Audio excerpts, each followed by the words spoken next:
کبیر نگر جماعت اسلام صاحب گزارش کر رہا ہوں کہ وہ تشریف لائیں اور اردو زبان میں مفتی اعظم ہند اور شریعت کی پابندی کے موضوع پر خطاب کریں۔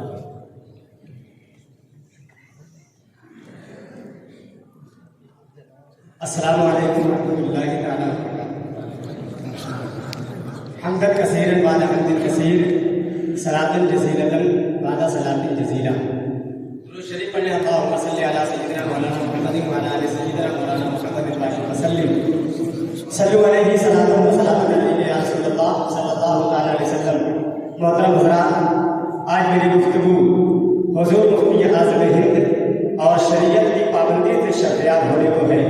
یہ مقصود اعتراض نہیں، منظور حقیقت ہے کہ اگر لفظ شریعت کی پابندی ہٹا بھی دیا جائے تو بھی یہ عنوان تمامیت کے تمام مراحل کو طے کرتا ہوا درجہ عدم کے منصب اعلیٰ پر رونق افروز ہوتا ہوا نظر آئے گا، اس لیے کہ مفتی حقیقتاً کہتے ہی اسے ہے جو آیت کریمہ فلولا نفر من كل فرقة منهم طائفة ليتفقهوا في الدین کی تفسیر ہو، اور حدیث پاک من یرد اللہ بہ خیرا یفقہہ فی الدین کی تشریح ہو، جس کے اقوال و افعال، سیرت و کردار، اخلاق و آداب پیکر مصطفیٰ ہو، عادات و اطوار خوگر مجتبیٰ ہو، ذات آئینہ شمس الدعا ہو، زندگی شبیہ بدر الدجا ہو، اور موت راہ خدا ہو۔ مفتی اعظم تو کیا، وہ مفتی محض بھی کہلانے کا حقدار نہیں، جو احکام شرع کا پابند نہیں، بلکہ زبان صداقت تو یہ کہتی ہے کہ اس پر لفظ مفتی کا اطلاق یہ لفظ مفتی کی توہین ہے۔ شیخ سعدی رحمۃ اللہ علیہ فرماتے ہیں علم چندہ کی بیشتر خالی، جو عمل در تو نیست ندانی، نہ محقق بود نہ دانشمند، چار پائے پر میں کتابیں چند، گفتگو کہیں موضوع سے ہٹ نہ جائے، اسی پر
الله وملائكته يصلون على النبي يا أيها الذين آمنوا صلوا عليه وسلموا تسليما اللهم صل على سيدنا شفيعنا نبينا حبيبنا مولانا محمد وآله وسلم صلاة والسلام عليك يا رسول الله صلی اللہ تعالی علیہ وسلم. برادران محترم، ہم اور آپ سبھی حضرات کو معلوم ہے کہ اللہ رب العزت نے انسانوں کی تخلیق فرمائی اور ان کی رشد و ہدایت کے لیے اللہ رب العزت نے انبیاء و مرسلین کو اس فرش گیتی پر جلوہ گر فرمایا. اس کے بعد اولیاء کرام علماء نظام کو کی مقدس جماعت کو انبیاء کرام کا نائب بنایا. انہی نائبین میں عظیم اور عبقری شخصیت ولی کامل تاجدار اہل سنت شمس رشد و ہدایت عالم العلماء فی العلماء افقہ الفقہاء فی الفقہاء حضور مفتی اعظم ہند علیہ رحمۃ و رضوان کی ذات گرامی بھی سر فہرست ہے. حضور مفتی اعظم ہند علیہ رحمۃ و رضوان کی ذات بابرکت ہر وصف کمال و فضل میں تعریف ساز ہے. حضور مفتی اعظم ہند علیہ رحمۃ و رضوان کی زندگی میں کے بارے میں جب ہم اور آپ پڑھتے ہیں تو ان کی عظمتوں کی قندیلیں ہمارے قلب میں آویزہ ہو جاتی ہے. ہاں جناب، میں اسی بندے درویش کی بات کر رہا ہوں جس کی استقامت اور تقوی شیاری کو دیکھ کر جلالت العلماء حضور حافظ ملت علیہ رحمۃ و رضوان ارشاد فرماتے ہیں کہ کسی کو بھی اپنے شہر میں عزت و مقبولیت حاصل نہیں ہوتی ہے، لیکن حضور مفتی اعظم ہند علیہ رحمۃ و رضوان کو اپنے شہر میں وہ مقبولیت اور وہ عزت حاصل تھی جس کی مثال نہیں پیش کی جا سکتی ہے. حضور مفتی اعظم ہند علیہ رحمۃ و رضوان کی زندگی تقوی، طہارت، عزیمت و استقامت سے لبریز تھی. حضور مفتی اعظم ہند علیہ رحمۃ و رضوان کی زندگی کا ہر لمحہ عبادت خدا، اطاعت مصطفیٰ میں گزرا. آج کل دیکھا جاتا ہے اگر کوئی نمازوں کا پابند ہو جاتا ہے تو اس کے اندر خود سرائی اور خود نمائی کی نحوست جنم لے لیتی ہے. اللہ رب العزت ارشاد فرماتا ہے وَلَا تُزَكُّوا أَنفُسَكُمْ هُوَ أَعْلَمُ بِمَنِ اتَّقَىٰ. اور لوگوں سنو تم اپنے تقوی پر ناز مت کرنا، تم اپنے تقوی شیاری پر ناز مت کرنا. اللہ رب العزت جانتا ہے کہ کون متقی کون پرہیزگار ہے. آئیے ہم اور آپ دیکھتے ہیں حضور مفتی اعظم ہند پوری زندگی تقوی طہارت کے پابند رہے. ان کے اندر فرائض و واجبات، سنن و مستحبات کی ادائیگی بھی ہے. ساتھ ساتھ حضور مفتی اعظم ہند کے اندر یہ نمایاں خصوصیت اور منفرد مثال خصوصیت ہے کہ پوری زندگی کبھی آپ نے اپنی تقوی طہارت پر آپ نے گھمنڈ نہ کیا، آپ نے تکبر نہ کیا، بلکہ پوری زندگی کہتے رہے میرے آواز کا بدلا تو جہنم ہی تھا، میں تو جاتا میرے سرکار نے جانے نہ دیا، میں تو جاتا میرے سرکار نے جانے نہ دیا. حضور مفتی اعظم ہند ہر حال میں نماز کو ترجیح دیا کرتے تھے. جنہوں نے آج کی صحبت بابرکت سے فیض حاصل کیا ہے ان کا بیان ہے کہ حضور مفتی اعظم ہند نے کئی مرتبہ نماز کے لیے ٹرین اور بسوں کو چھوڑا ہے. حضور مفتی اعظم ہند کی پوری زندگی کوشش رہی کہ نبی پاک صلی اللہ علیہ وسلم کی ہر سنت پر عمل کرتے رہے. حضور مفتی اعظم ہند نبی کی ہر سنت پر عمل کرتے رہے. ظالم و جابر بادشاہ کے سامنے ہم کوئی نبی پاک صلی اللہ علیہ وسلم کی عظیم سنتوں میں سے ہے. کنز العمال شریف کی حدیث ہے آقا کریم صلی اللہ علیہ وسلم ارشاد فرماتے ہیں، آقا کریم صلی اللہ علیہ وسلم ارشاد فرماتے ہیں، آقا کریم ارشاد فرماتے ہیں من اعظم الجہادی کلمۃ حق کی انتا سلطان جائے. یعنی ظالم و جابر بادشاہ کے سامنے حق کوئی کرنا یہ اعظم جہاد میں سے ہے. میرے ملت کے لوگ آئیے دیکھتے ہیں حضور مفتی اعظم کی زندگی. حضور مفتی اعظم کے زمانے میں ایک ایسا دور بھی آیا تھا جس وقت مسلمانان ہند کے سفینہ اتحاد کے تختے ٹوٹتے ہوئے نظر آ رہے تھے. نام نہاد علماء کے قدموں میں لغزش آ چکی تھی. بڑے بڑے مفتی ان کے قدم جگمگا گئے تھے. لوگوں نے جو ہے زبردستی کا فتویٰ لے لیا تھا. اس وقت حضور مفتی اعظم ہند امیر کاروان اپنے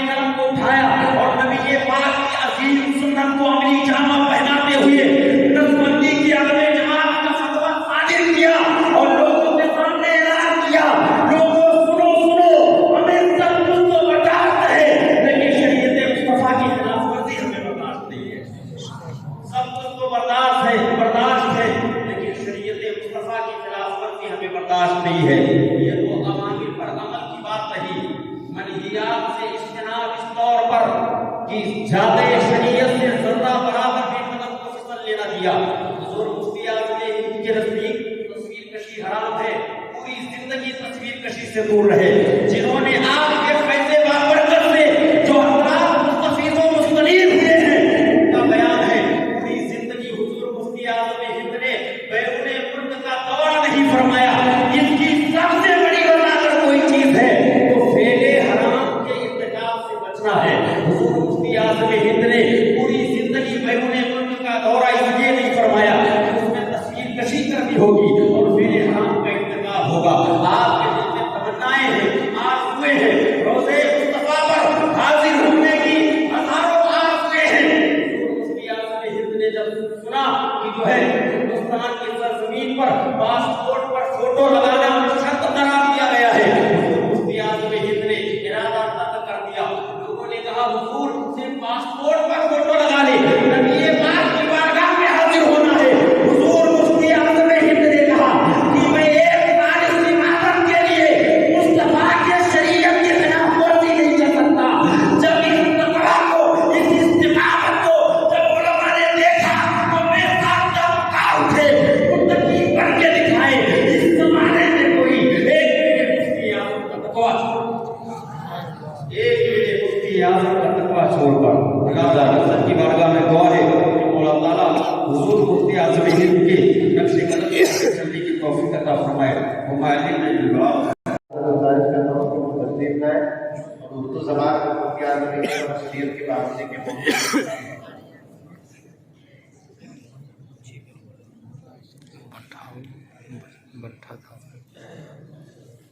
بندہ ٹائم سے پہلے ختم کر کیا 5 سے 7 کے بیچ میں بولا, 5:30 بولا,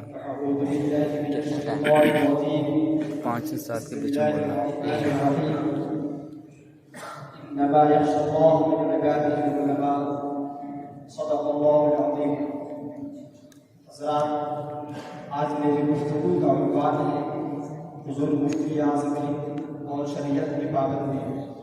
قبل اس سے کہ اپنے عنوان پر کچھ روشنی ڈالوں, بارگاہ رسول اکرم صلی اللہ تعالی علیہ وسلم نے درود پاک کا ہدیہ پیش کریں. اللہم صلی علی سیدنا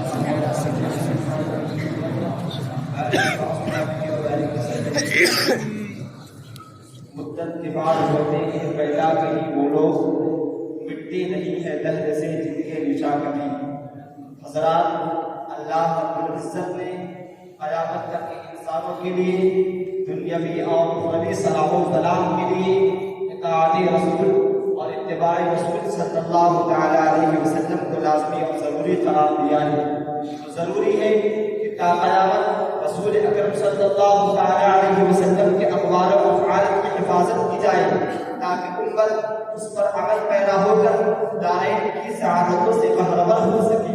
بحمدہ تبارک و تعالی رب کریم نے رسول کریم صلی اللہ تعالی علیہ وسلم کے اقوال و افعال کی حفاظت کو اپنے ذمہ کرم میں رکھا ہے.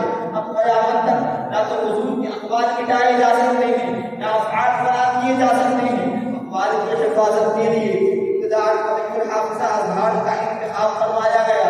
پھر اذہان کے ساتھ ساتھ لاقاعدہ دیانت داروں اور تقویٰ شعاروں کی تحریر کرتا کتابوں کے اوراق کو یہ امانت سپرد کر دی گئی. اور افعال کی حفاظت بے شمار کتابوں میں فرمائی گئی جن کا ہر فعل ہر عمل نبی اکرم صلی اللہ علیہ وسلم کے فعل و عمل کی سچی تصویر ہے. جن کی زبان سے رسول اکرم کے اخبار سنے جا سکتے ہیں, جن کے کردار سے رسول اکرم کے اخبار دیکھے جا سکتے ہیں. ہر دور میں ان نورانی تصویروں کا وجود ہوتا رہا ہے. اسی نورانی سلسلے میں ایک نورانی تصویر مرشد سنیت جانکار اعلیٰ حضرت مفتی اعظم ہند محمد مصطفیٰ رضا خان علیہ رحمۃ و رضوان کی جانب سے حضرات گرامی حضور مفتی اعظم ہند رحمۃ اللہ تعالی علیہ کی سیرت و سوانح حیات تعالی کرنے والے یہ بات بخوبی جانتے ہیں کہ آپ جہاں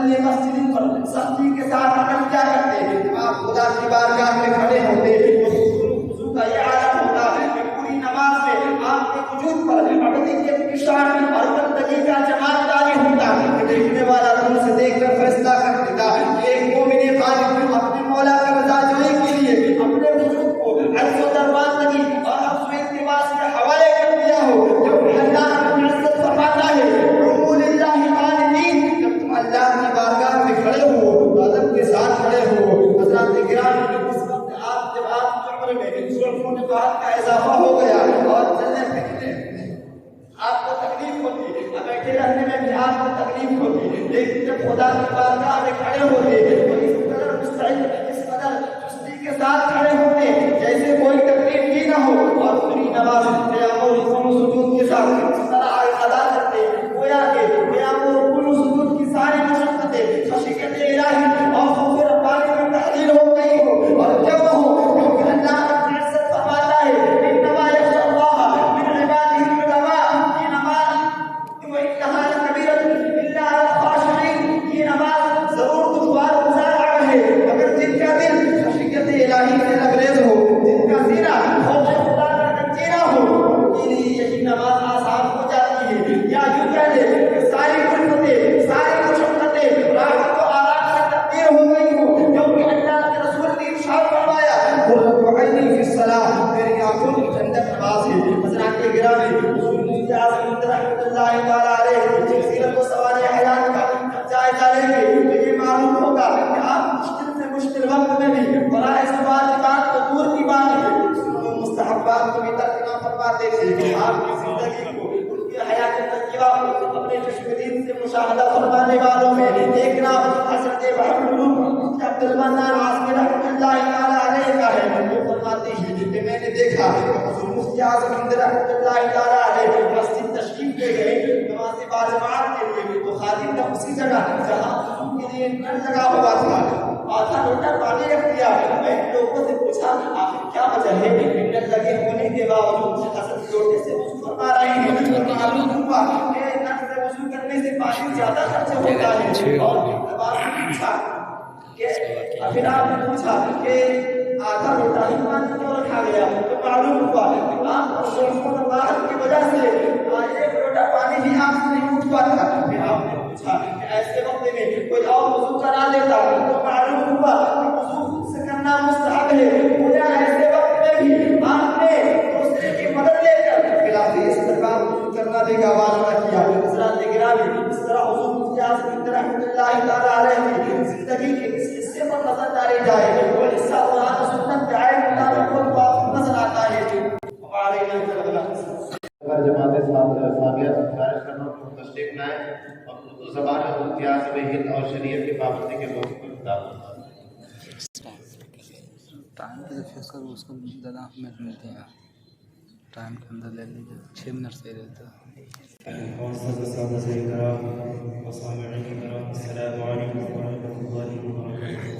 وعلیکم السلام. أما بعد أعوذ بالله من الشيطان الرجيم. بسم الله الرحمن الرحيم. والذين يبيتون لربهم سجدا وقياما. صدق الله العظيم. إن الله وملائكته يصلون على النبي يا أيها الذين آمنوا صلوا عليه وسلموا تسليما. اللهم صل على سيدنا نبينا مولانا محمد بارك وسلم صلى الله تعالى عليه وسلم. معزز سامعین، میری تقریر کا عنوان ہے مفتی اعظم ہند اور شریعت کی پابندی. معزز سامعین کرام، اس جبلستان عالم میں بے شمار اس کی شخصیتیں جلوہ گر ہوئی جن کی حکمت و دانائی، فضل و کمال، فکر و فن، طہارت و پاکیزگی اور جذبہ اخلاص و جدت کی خوشبو سے ایک جہاں معطر ہے، جن کی نگاہ کیمیا اثر نے ہزاروں گشتگان راہ کو جاتے حق سے ہمدار کیا. اسے قدسیہ میں تاجدار اہل سنت حضور مفتی اعظم ہند علیہ رحمت و رضوان کا نام بھی ہے. آپ کی ولادت 1310 ہجری مطابق 1893 عیسوی کو شہر بریلی کے معروف علمی اور روحانی گھرانے میں ہوئی. آپ کی ولادت جس گھرانے میں ہوئی وہ گھرانہ اپنے علمی و دینی کارناموں اور شریعت مطہرہ پر ثابت قدمی میں پہلے سے متعارف تھا. آپ پر بھی اس معمول کا کافی گہرا اثر پڑا. یقیناً اللہ رب العزت نے